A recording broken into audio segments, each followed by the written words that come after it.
Hi ಎಲ್ಲ ವಿದ್ಯಾರ್ಥಿಗಳಿಗೂ Educare ಲ್ಯಾಟ್ for life ಚಾನಲ್ಗೆ ಸ್ವಾಗತ. ಈ ವಿಡಿಯೋದಲ್ಲಿ ನಾವು ಸೆಕೆಂಡ್ PUC ಮ್ಯಾಥಮೆಟಿಕ್ಸ್ ಸಬ್ಜೆಕ್ಟ್ನ ಫೈನಲ್ ಬ್ಲೂ ಪ್ರಿಂಟ್ ಅಥವಾ ಕಂಬೈನ್ಡ್ ಬ್ಲೂ ಪ್ರಿಂಟನ್ನು ಎಕ್ಸ್ಪ್ಲೇನ್ ಮಾಡ್ತಿದ್ದೀವಿ. ಈಗ ಫೈನಲ್ ಬ್ಲೂ ಪ್ರಿಂಟ್ ಅಂತ ಯಾಕೆ ಹೇಳಿದೆ ಅಂತ ಹೇಳಿದ್ರೆ, ಈ ವರ್ಷ 3 ಬ್ಲೂ ಪ್ರಿಂಟನ್ನು ರಿಲೀಸ್ ಮಾಡಿದ್ರಲ್ಲ ಸಬ್ಜೆಕ್ಟ್ದು. ಅದರಲ್ಲಿ ಮ್ಯಾಥಮೆಟಿಕ್ಸ್ ಸಬ್ಜೆಕ್ಟ್ನ 3 ಬ್ಲೂ ಪ್ರಿಂಟನ್ನು ಅನಲೈಸ್ ಮಾಡಿ ಅವುಗಳನ್ನು ಕಂಬೈನ್ ಮಾಡಿ ಈಗ ಎಕ್ಸ್ಪ್ಲೇನ್ ಮಾಡ್ತಿದ್ದೀವಿ. ಅಂದರೆ ಯಾವ ಚಾಪ್ಟರಿಂದ 100% ಈ ರೀತಿ ಕ್ವಶನ್ ಬಂದೇ ಬರುತ್ತೆ. ಅಂದರೆ 5 ಮಾರ್ಕ್ ಕ್ವಶನ್ ಬಂದೇ ಬರುತ್ತೆ, 3 ಮಾರ್ಕ್ಸ್ ಕ್ವಶನ್ ಯಾವ ಚಾಪ್ಟರಿಂದ ಬಂದೇ ಬರುತ್ತೆ. ಸೊ ಇದನ್ನು ಈ ವಿಡಿಯೋದಲ್ಲಿ ಎಕ್ಸ್ಪ್ಲೇನ್ ಮಾಡ್ತಿದ್ದೀವಿ ಅದರ ಪ್ರಕಾರ. ಹಾಗೆ ಕ್ವಶನ್ ಪೇಪರ್ ಪ್ಯಾಟರ್ನ್ ಏನಿದೆ ಅದರ ಪ್ರಕಾರ ಯಾವ್ಯಾವ ಚಾಪ್ಟರ್ಸ್ ತುಂಬ ಇಂಪಾರ್ಟೆಂಟ್ ಆಗಿರುತ್ತೆ, ನೀವು ಪ್ರಾಕ್ಟೀಸ್ ಮಾಡಲೇಬೇಕು, ಅದನ್ನು ಎಕ್ಸ್ಪ್ಲೇನ್ ಮಾಡ್ತೀವಿ. ನಂತರ ಈ ಹಿಂದೆ ಅಪ್ಲೋಡ್ ಮಾಡೋಂಥ ವೀಡಿಯೋಗಳು ಯಾವ ರೀತಿ ಹೆಲ್ಪ್ ಆದವು ಅದೇ ರೀತಿ ಈ ವಿಡಿಯೋ ಕೂಡ ಹೆಲ್ಪ್ ಆಗೇ ಆಗುತ್ತೆ. ವಿಡಿಯೋನ ಈಗಲೇ ಲೈಕ್ ಮಾಡಿ. ಸರಿ, ಈಗ ವಿಷಯವನ್ನು ತಿಳಿದುಕೊಳ್ತಾ ಹೋಗೋದಾದ್ರೆ, ಮ್ಯಾಥಮೆಟಿಕ್ಸ್ ಸಬ್ಜೆಕ್ಟ್ನ ಕ್ವಶನ್ ಪೇಪರ್ ಏನಿರುತ್ತೆ ಅದರಲ್ಲಿ part A, part B, part C, part D ಮತ್ತು ಪಾರ್ಟ್ E ಅಂತ ಇರುತ್ತೆ. ಈಗ ಪಾರ್ಟ್ A ಏನಿದೆ ಅದರಲ್ಲಿ ಮಲ್ಟಿಪಲ್ ಚಾಯ್ಸ್ ಕ್ವಶನ್ ಹಾಗೆ fill in the blank type of questions ಇರುತ್ತೆ. ಹೆಚ್ಚಿನ ವಿದ್ಯಾರ್ಥಿಗಳು ಮಾರ್ಕ್ಸನ್ನು ಕಳೆದುಕೊಳ್ಳೋದೇ ಅಲ್ಲಿ. ಸೊ ಸ್ವಲ್ಪ ಪ್ರಾಕ್ಟೀಸ್ ಮಾಡ್ಕೊಳ್ಳಿ, 1 ಮಾರ್ಕ್ ಕ್ವಶನ್ಸ್ ರಿಲೇಟೆಡ್ ಒಳ್ಳೆ ಸ್ಕೋರ್ ಮಾಡೋದಕ್ಕಾಗತ್ತೆ. ಓಕೆ, ಅದರ ನಂತರ ಈಗ ಫಸ್ಟ್ ಚಾಪ್ಟರ್ ಏನಿದೆ ರಿಲೇಷನ್ಸ್ ಆ್ಯಂಡ್ ಫಂಕ್ಷನ್ಸ್, ಇದನ್ನು ನೀವು ಆಲ್ರೆಡಿ ಪ್ರಾಕ್ಟೀಸ್ ಮಾಡಿ ಇಟ್ಕೊಂಡಿದ್ದೀರಾ. ಯಾಕಂತ ಹೇಳಿದ್ರೆ ಈಗ ಫಸ್ಟ್ ಟೆಸ್ಟ್ ಆಯಿತು, ಮಿಡ್ ಟರ್ಮ್ ಎಕ್ಸಾಮ್ ಆಯಿತು, ಪ್ರಿಪ್ರೇಟರಿ ಎಕ್ಸಾಮ್ ಆಯಿತು, ಅದಕ್ಕೋಸ್ಕರ ಪ್ರಾಕ್ಟೀಸ್ ಮಾಡಿ ಇಟ್ಕೊಂಡಿದ್ದೀರಾ. ನಿಮಗದು ಪರ್ಫೆಕ್ಟ್ ಆಗಿದೆ. ಸ್ವಲ್ಪ ಪ್ರಾಕ್ಟೀಸ್ ಮಾಡಿ, ಅದರಿಂದ ಬರುವಂತಹ ಟೋಟಲ್ 9 ಮಾರ್ಕ್ಸ್ ಅದನ್ನು ಆರಾಮಾಗಿ ಸ್ಕೋರ್ ಮಾಡ್ತೀರಾ. ಓಕೆ, ರಿಲೇಷನ್ಸ್ ಆ್ಯಂಡ್ ಫಂಕ್ಷನ್ಸ್ ಚಾಪ್ಟರ್ಗೆ 9 ಮಾರ್ಕ್ಸನ್ನು ಅಲಾಟ್ ಮಾಡಿರ್ತಾರೆ.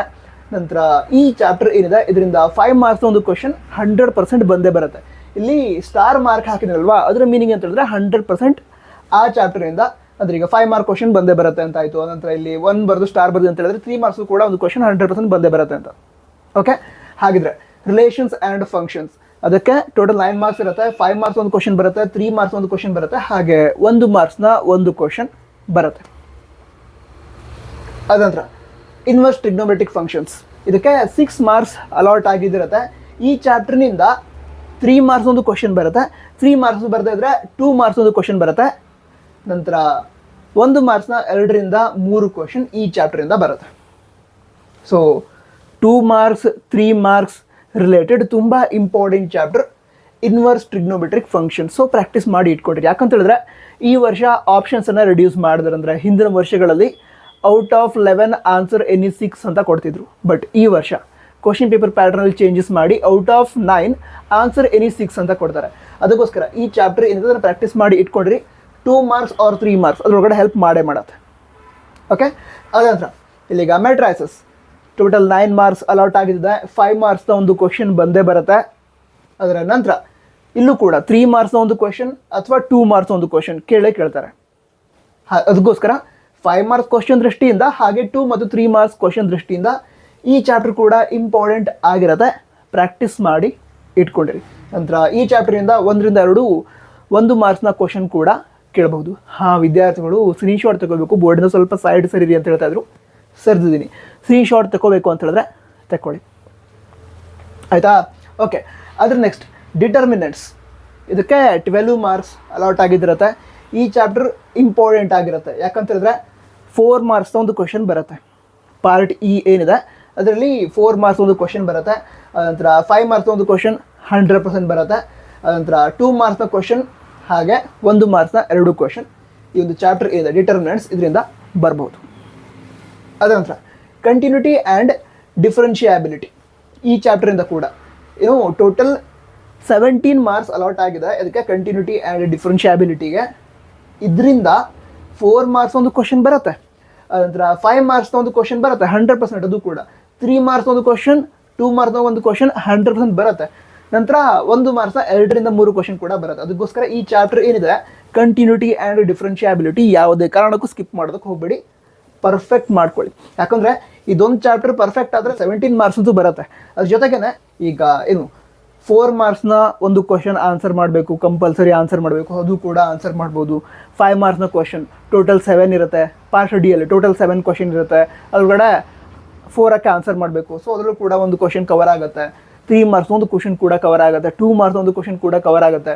ಅದಕ್ಕೋಸ್ಕರ ಈ ಚಾಪ್ಟರ್ ಏನಿದೆ ಕಂಟಿನ್ಯೂಟಿ ಆ್ಯಂಡ್ ಡಿಫ್ರೆನ್ಷಿಯಾಬಿಲಿಟಿ ಯಾವುದೇ ಕಾರಣಕ್ಕೂ ಸ್ಕಿಪ್ ಮಾಡೋದಕ್ಕೆ ಹೋಗಬೇಡಿ. ಓಕೆ, ಅಕಸ್ಮಾತ್ ಪೂರ್ತಿ ಪ್ರಾಕ್ಟೀಸ್ ಮಾಡೋದಕ್ಕೆ ಆಗದೇ ಇದ್ದರೂ ಕೂಡ ಸಾಧ್ಯ ಆದಷ್ಟು ಪ್ರಾಕ್ಟೀಸ್ ಮಾಡಿ ಆದಷ್ಟು ಏನು ಪ್ರಾಬ್ಲಮ್ಸನ್ನು ಸಾಲ್ವ್ ಮಾಡೋದನ್ನು ತಿಳಿದುಕೊಳ್ಳಿ.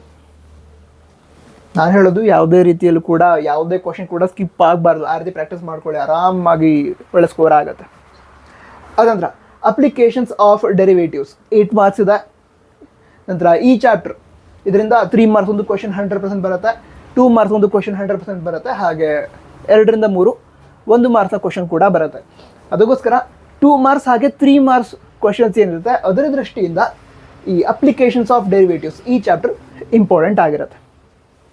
ಅದಂತರ ಇಂಟಿಗ್ರಲ್ಸ್ ನಾನು ನಿಮ್ಗೆ ಹೇಳಿದ್ನಲ್ವ, ಇಲ್ಲಿಗ ಕಂಟಿನ್ಯೂಟಿ ಆ್ಯಂಡ್ ಡಿಫ್ರೆನ್ಷಿಯಾಬಿಲಿಟಿ ಸ್ಕಿಪ್ ಮಾಡಬೇಡಿ ಅಂತ. ಅದೇ ರೀತಿ ಈ ಇಂಟಿಗ್ರಲ್ಸ್ ಚಾಪ್ಟರ್ ಏನಿದೆ ಇದು ಕೂಡ ತುಂಬ ಇಂಪಾರ್ಟೆಂಟ್. ಅದೊಂದು ಚಾಪ್ಟರ್ನ ಪ್ರಾಕ್ಟೀಸ್ ಮಾಡಿಕೊಂಡ್ರೆ ಮ್ಯಾಕ್ಸಿಮಮ್ ಮಾರ್ಕ್ಸ್ ಕವರ್ ಆಗಿಬಿಡುತ್ತೆ. ನಂತರ part A, part B, part C, part D, part E ಎಲ್ಲ ಕಡೆನೂ ಕೂಡ ಮ್ಯಾಂಡೇಟರಿ ಕ್ವಶನ್ಸ್ ಏನಿರುತ್ತೆ ಅದನ್ನು ಸಾಲ್ವ್ ಮಾಡೋದಕ್ಕೆ ಈ ಚಾಪ್ಟರ್ ಕವರ್ ಮಾಡೋದ್ರಿಂದ ಹೆಲ್ಪ್ ಆಗುತ್ತೆ ನಿಮಗೆ. ಅದಕ್ಕೋಸ್ಕರ ಇಂಟಿಗ್ರಲ್ ಚಾಪ್ಟರ್ ಸ್ಕಿಪ್ ಮಾಡಬೇಡಿ ಯಾವುದೇ ಕಾರಣಕ್ಕೂ. ಇದನ್ನು ಪ್ರಾಕ್ಟೀಸ್ ಮಾಡಿಕೊಂಡ್ರೆ 6 ಮಾರ್ಕ್ಸ್ನ ಒಂದು ಕ್ವಶನ್ ಪಾರ್ಟ್ ಇದಲ್ಲಿ ಸಾಲ್ವ್ ಮಾಡೋದಕ್ಕಾಗತ್ತೆ. ನಂತರ ಪಾರ್ಟ್ ಡಿ ಯಲ್ಲೂ ಕೂಡ ಒಂದು ಕ್ವಶನ್ ಬರುತ್ತೆ, ಅದನ್ನು ಕೂಡ ಸಾಲ್ವ್ ಮಾಡ್ಬೋದು.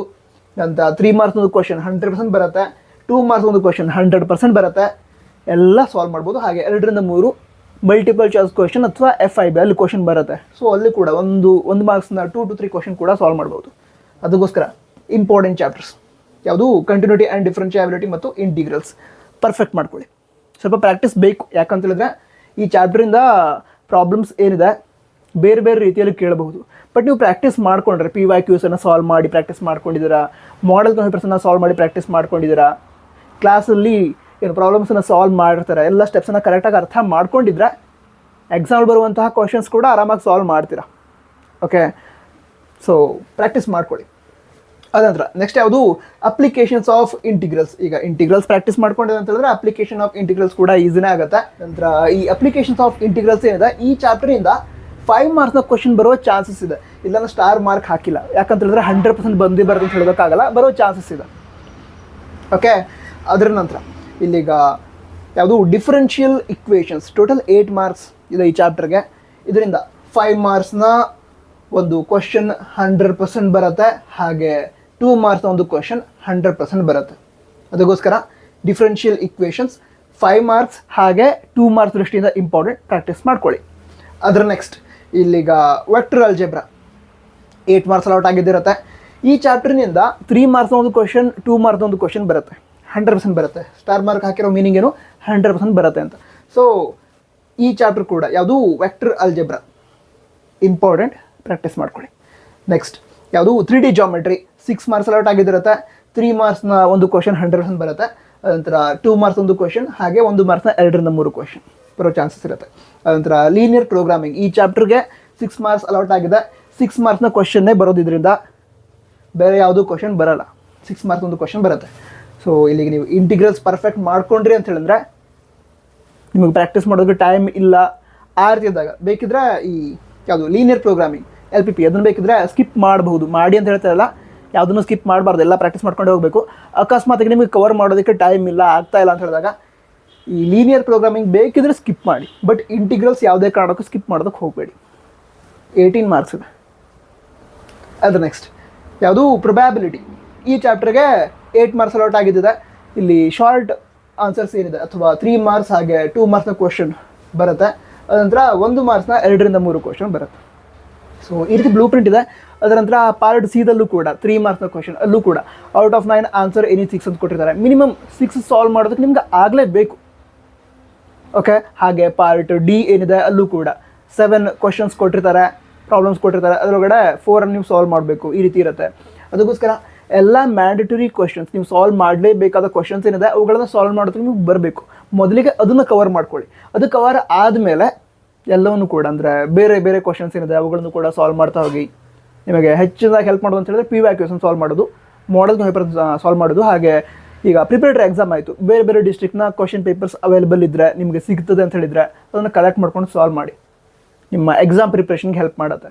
ನಂತರ ಈ ವಿಡಿಯೋ ಹೇಗೆ ಅನಿಸ್ತು ಇದನ್ನು ಕೂಡ ಕನ್ನಡ ಹೋಗಿ ತಿಳಿಸಿ. ಹಾಗೆ ಮುಂದೆ ನೆಕ್ಸ್ಟ್ ಯಾವ ವಿಡಿಯೋ ಬೇಕು ನಿಮಗೆ ಅದನ್ನು ಕೂಡ ಕನ್ನಡ ಹೋಗಿ ತಿಳಿಸಿ. ಎಕ್ಸಾಮ್ ಪ್ರಿಪ್ರೇಷನ್ ಚೆನ್ನಾಗಿ ಮಾಡಿ, ಎಕ್ಸಾಮ್ ಚೆನ್ನಾಗಿ ಆಗುತ್ತೆ. All the best. ಜೈ ಹಿಂದ್. ವಂದೇ ಮಾತರಂ.